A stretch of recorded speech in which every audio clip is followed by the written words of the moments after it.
So hopefully y'all can read, right? But this a part two to some girl. Her name Alien Girl Next Door on TikTok. But she said, why can't we hold black men accountable without pointing at black women? So boom.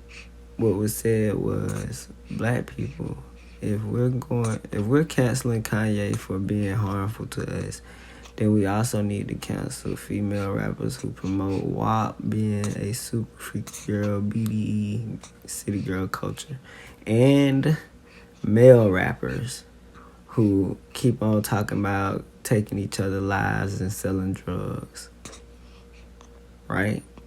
So clearly she just said something about males and females, right? This girl right here goes off. And it's always an unambiguous,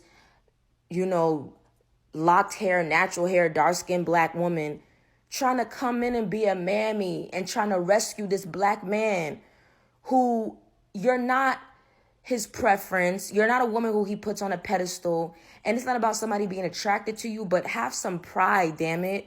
This man is going out of his way to illegitimize your plight. This man is going out of his way. Like, he ran a political campaign, aligned himself with white nationalists.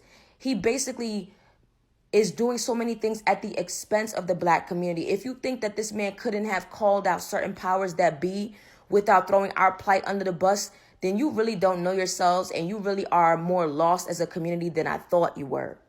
It's like it's always a woman who looks like this who will dox a black woman for telling the truth about black men. Who will come out and be like, oh, well, what about these black women?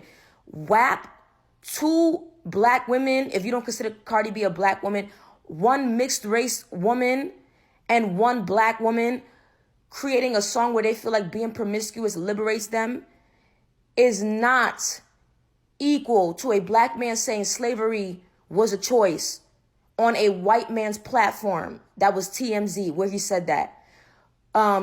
Aligning himself with white nationalists for a political gain when he joined the Trump campaign, knowing what Trump stood for most of the time, knowing what most Trump followers believed about black people. Let's not be dense purposefully. We know that most of those people, when they said the good old days, and in the good old days, we weren't able to stand up to them like that. We knew exactly what the Trump campaign was fueled by. He aligned himself with them at the expense of black people for political gain. Super freaky girl, a black woman sitting there talking about, her sexcapades is not equal to that.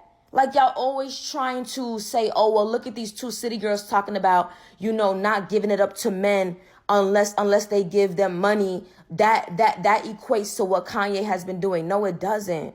No, it doesn't. And you guys never want to talk about the harmfulness of the city girl culture and all that stuff. Every other time you're twerking and dancing to it and promoting it. But the moment you need to defend a black man, you want to go ahead and throw these black women under the bus.